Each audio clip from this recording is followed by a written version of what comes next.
में आगे बढ़ेंगे जहां हरियाणा के तमाम शहर सफाई कर्मचारियों की हड़ताल की वजह से कूड़े के ढेर में तब्दील हो चुकी है।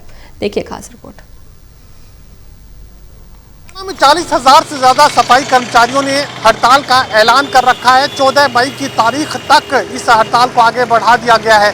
हड़ताल को लेकर कर्मचारियों का गुस्सा लगातार बढ़ता जा रहा है। सड़कों पर विरोध प्रदर्शन की नौबत आ चुकी है, पुतले फूंकने की नौबत आ चुकी है और जनता की सबसे बड़ी परेशानी है कि तमाम हरियाणा प्रदेश के शहर कूड़े के बड़े ढेर में तब्दील हो चुके हैं। क्या हाईवेज, क्या गली मोहल्ले, क्या शहर की सड़कें, हर तरफ कूड़े के ढेर ही ढेर नजर आ रहे हैं। हड़ताल लगातार आगे बढ़ रही है और क्या कुछ रहेगा इस हड़ताल का भविष्य और क्या परिस्थितियां बन सकती हैं, इसी पर ज्यादा बातचीत के लिए नगर पालिका कर्मचारी संघ के प्रदेश कोषाध्यक्ष राजेश बागड़ी इस वक्त हमारे साथ बने हुए हैं। राजेश जी, मुझे ये बताइए कि हड़ताल तो लगातार आगे बढ़ती जा रही है, 3-3 दिनों का वक्त आप देते जा रहे हैं और 1 तारीख से शुरुआत हुई थी, 14 तारीख तक इस हड़ताल को आगे बढ़ाया जा चुका है, लेकिन उम्मीद तो दूर तलक भी नजर नहीं आ रही।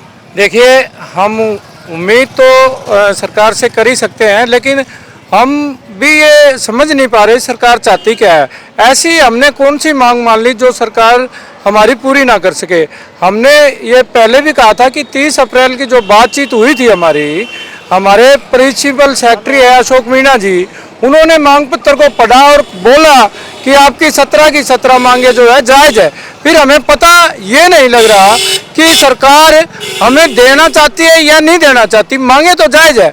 हम ये कहना चाहते हैं आपके चैनल के माध्यम से कि अगर हमारी कोई मांग नाजायज लगती है तो टेबल पर बिठा करके हमारे नेताओं को स्पष्ट करें कि भाई ये मांग आपकी जायज़ है, बाकी हम मान लेते हैं।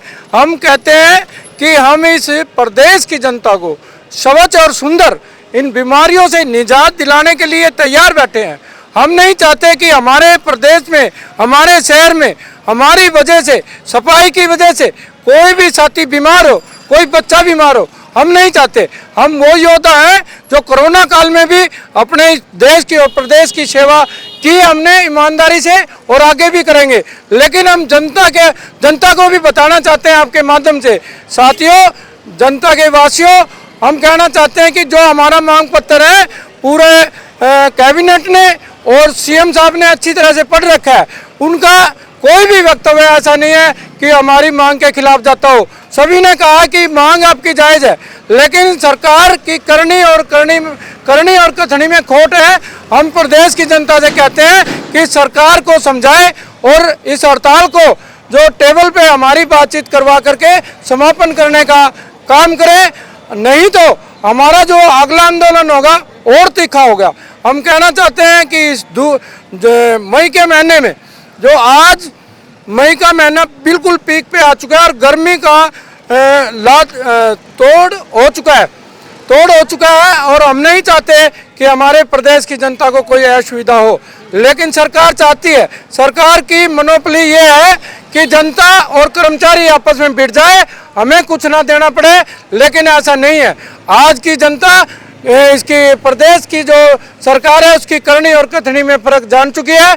जनता हमारे साथ है, हमारा सहयोग भी कर रही है और हम बताना चाहते हैं जब तक हमारी मांगे पूरी नहीं होगी हम एक कदम भी पीछे नहीं हटेंगे और आगे बढ़ते जाएंगे और अपनी रणनीति को तेज करते हुए सर्व कर्मचारी संघ, अखिल भारतीय कर्मचारी महासंघ से हम अपील करेंगे, जनता के बीच में भी जाएंगे, उनसे भी अपील करेंगे जो हमारी जायज़ मांगे हैं उनको दिलाने में हमारा सहयोग करें और सरकार की जो नींद में सोई हुई है उसको जगाने का काम करें। आज किस तरीके से विरोध प्रदर्शन आप लोग करने आज हम अपने माननीय निकाय मंत्री पीयूष जी का, गोयल जी का पुतला फूकेंगे और साथ में सीएम साहब का पुतला फूकेंगे और हमारी जो मांगे हैं उनके लिए हम विरोध प्रदर्शन करते हुए, नारे लगाते हुए आईजी चौक तक जाएंगे। अगर फिर भी इस एक्शन से भी सरकार के जू नहीं रहेंगी तो हम इससे बड़ा और प्रोग्राम हमारी जो इकाई की कमेटी है उसमें बैठ के रणनीति बनाएंगे और अलग अलग दिन शहरों में जाएंगे, शहरों की जनता से अपील करेंगे और अपनी हड़ताल को कामयाब करते हुए, अपनी मांगों को बुलंद करते हुए जनता के बीच में जाएंगे। जैसे जैसे हड़ताल का वक्त बीतता जा रहा है, हड़ताल लंबी खिंचती जा रही है, ऐसे में अब हड़ताल के तोड़े जाने का खतरा भी सामने खड़ा है। देखिए, ये नगर पालिका कर्मचारी संघ है, इनने पहले भी 86 दिन का इतिहास जो है वो रचा था ऐसा कोई मंसूबा हम कामयाब नहीं होने देंगे कि हमारी हड़ताल टूटे, क्योंकि हमारा जो बड़ा संगठन है सर्व कर्मचारी संघ, अखिल भारतीय राज्य सरकारी कर्मचारी महासंघ हमारे साथ खड़ा है। जितना भी ये लंबा करेंगे उतना आंदोलन मजबूत होगा, किसी प्रकार से टूटेगा नहीं, झुकेगा नहीं। हम कहना चाहते हैं आपके माध्यम से सरकार हमें बिठा करके टेबल पे हमारी जायज मांगों को पूरा करे, अन्यथा इस प्रदेश ही नहीं पूरे देश में सफाई कर्मचारी अपनी मांगों के लिए उतर जाएगा। और सरकार, राज्य की सरकार को नहीं, हम केंद्र की सरकार को भी बताना चाहते हैं, आने वाले टाइम में ये आंदोलन व्यापक रूप लेता हुआ पूरे देश का आंदोलन बनेगा। फिर सरकार हमें दोष ना दे कि भाई पब्लिक हमें ये ना कहे कि भाई हम कूड़े के ढेर पे बैठे। हम नहीं चाहते, हम आपके माध्यम से कहना चाहते हैं आज हड़ताल खुला दो, कल शहर को सुंदर और साफ करने का दायित्व हमारा है। चलिए, साफ तौर से बात तक कही जा सकती है कि हड़ताली कर्मचारी ये चेतावनी सरकार को दे रहे हैं कि किसी भी सूरत में वो हड़ताल को टूटने नहीं देंगे और ये हड़ताल जब तक जारी रहेगी जब तक इनकी तमाम मांगों को सरकार पूरा नहीं करेगी। सहयोगी कमल के साथ doctor Mahesh Kumar, total news Hisar.